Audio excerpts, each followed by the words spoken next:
I have been working on this Mugo Pine for a couple of years, and over summer I planted it up in this pot. And as I planted it up, I twisted the trunk all the way around. These are actually roots. Now this time, for the final stage, I'm going to work on the Deadwood. I'm going to use manual tools, and I'm going to show you which tools I use for developing Deadwood. When developing Deadwood, it is always good to take a look at Deadwood that is already formed by nature. If you look at this older Deadwood, what you see is that there's all these small lines and grooves in the Deadwood. That is natural erosion of the old wood. This is just a part where softer wood has decayed quicker than harder wood. And by using manual tools, I can lift out individual fibers, pull them up and pull them out, and that way create these natural lines. And if you use a rotary tool, that's less likely to happen. It's easier to go across or diagonal across fibers, and therefore it will in the long run look less natural. Now I've put together a couple of the tools that I'm using here. This is basically the toolkit that I use when creating Deadwood. You don't need all of those. If you start off, this one will do quite naturally with these and something like a chisel or a little hand tool. This kit in itself already does pretty much 80-90% of the job. This one is also used to pull and remove slivers of wood. This tool similarly was made for Deadwood creation in bonsai, and what you'll see is that it has a little skewed point, which is very ideal to put a lot of pressure on, and the edges are lightly sharpened, so I can just also pull it along that wood to create smoother surfaces. Pliers, just to break branches, lift them off, create fibers. Now let's take a look here at this stump.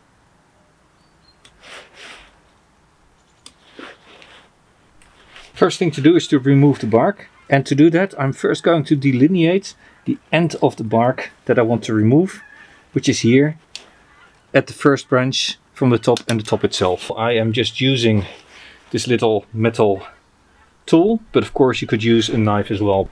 After you've done that, you can take your knife or your tool and basically just slice up in the bark all the way to the top, and you do that to every single side branch as well.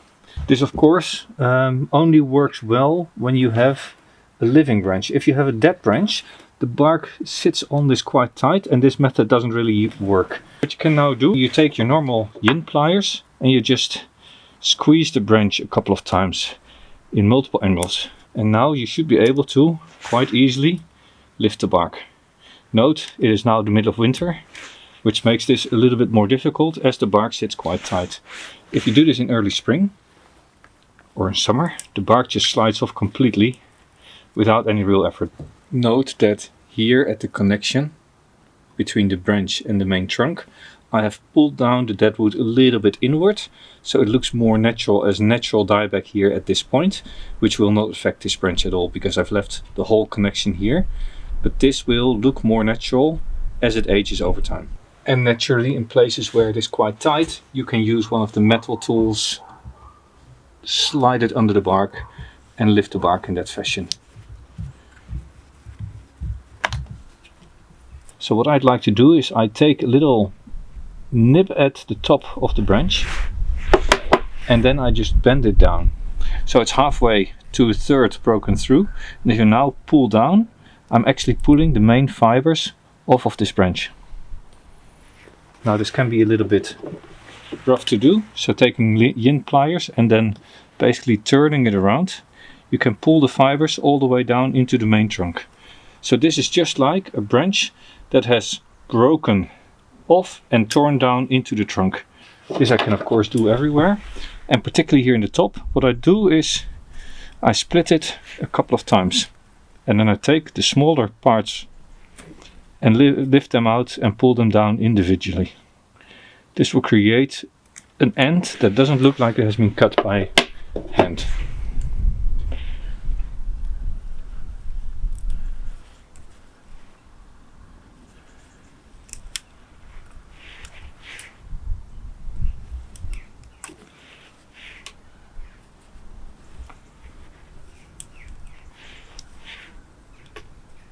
The fresher the wood is, the easier this is done. Drier wood tends to break rather than rip. I'm tearing it off along the natural grain of the wood.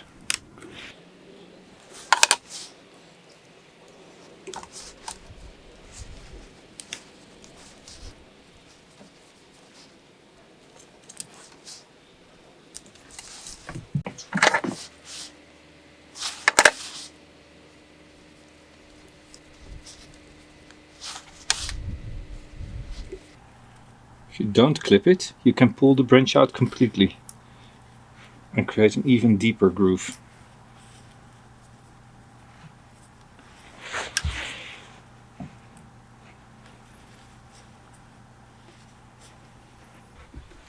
Now after this work, what you'll find is that there's little fibers that are left behind, and then I have another tool that I use, and this is basically just a crème brûlée. It's a kitchen burner, and you can just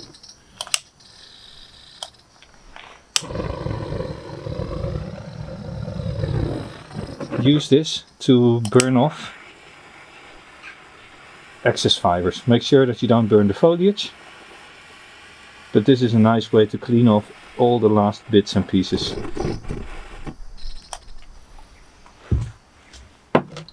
Finally, with the brush you can then just brush off the burnt off fibers. All this little stuff, right, this is never going to be deadwood. This is all dead, it needs to be removed. But everything of, I don't know, half a centimeter or so, I'm just leaving in place. And with this all cleaned up, I can of course here now start removing the bark as well from these old woods. And slowly clean up this as deadwood. I try to not go too deep and keep some of the natural patterns of the wood. And just by splitting the roots like this, I already create interesting shapes, right? There's nothing stopping you from using an old root that sticks out of the soil as deadwood. It's just a lot of work to peel, because these have these interesting shapes, but they also make it difficult to clean up. Now note that down here I've not debarked completely. I've left a little bit of bark here at the bottom, and I didn't go all the way into the trunk with removing the bark, and there's a very good reason for it. This way I can avoid this part to be in the water. There's still sap in the bark, and I hope that this tree will keep some of the bark here down below alive. On the one hand aiding roots, but more importantly it stops the deadwood from rotting too quickly. As long as there's living tissue at the water line, so basically at the soil line, water can't pull up into the deadwood, and it will stay good much longer. So as you are making deadwood, try to avoid bringing the deadwood all the way to the soil line. Now this lump here on the top needs to be reduced considerably. This is the top of the tree, and this looks like it is nicely in line with it, but from the front it really blocks the view through the tree. So I'm going to reduce this to pretty much nothing, and I want to go to these two side branches as the main part of the new trunk.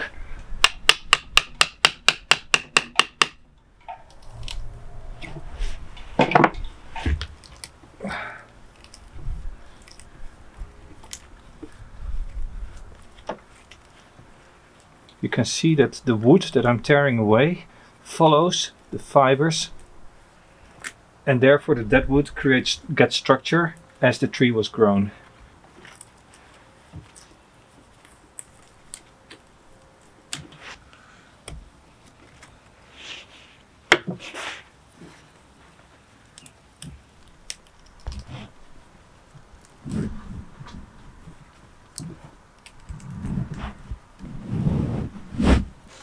Now by taking a chisel and really putting it into the wood like this and then bringing it up, you can actually lift a section from the inside. If you then pull that out, that creates depth here in your deadwood.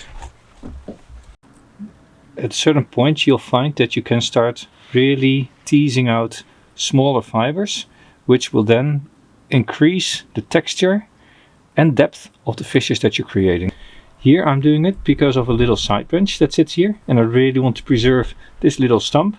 So I'm manually removing fiber by fiber around it to really display the structure that you have here.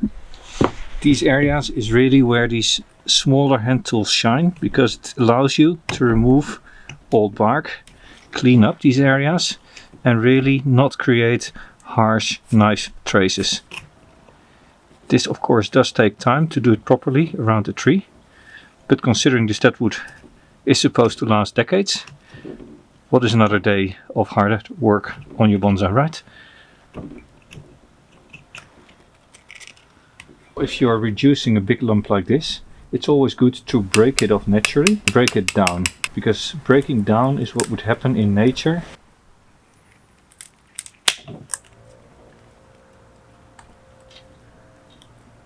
Really try to pull these fibers through these angles so that you pull down into the trunk and really get that nice texture here of branches that have broken down, and pull the part of the trunk down with them.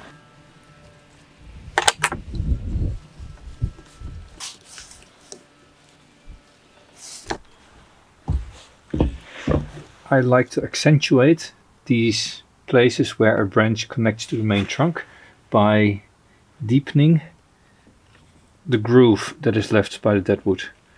It's a little bit tricky to get a hold of the individual fibers, but it really makes a difference if you lift a few more out and go deep lifting.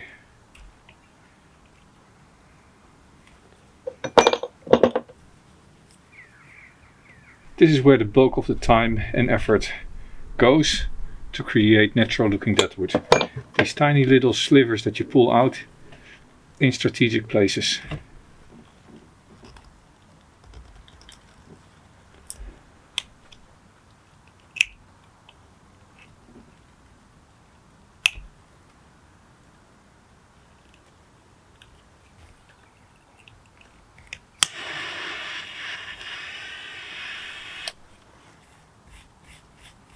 This is fairly smooth, and say we want to get some structure in this part, I take the little hook and I just press it into the wood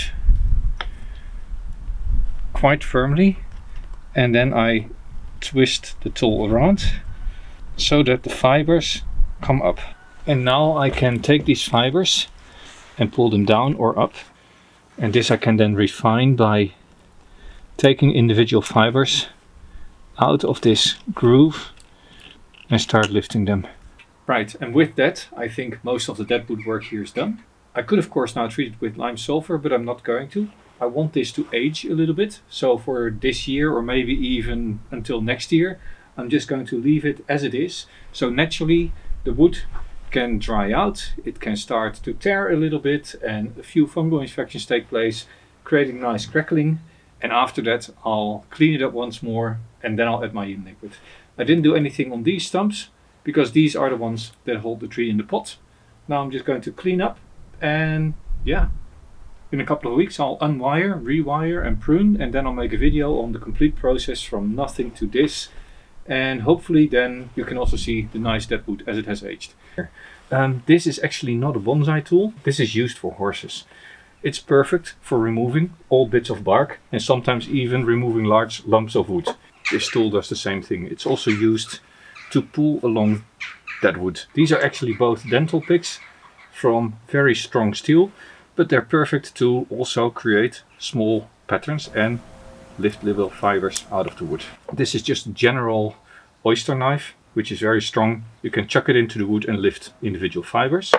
These two steel knives, a normal chisel and a little hammer, which of course I can then use to lift fibers. This was Jelle. Thank you for watching.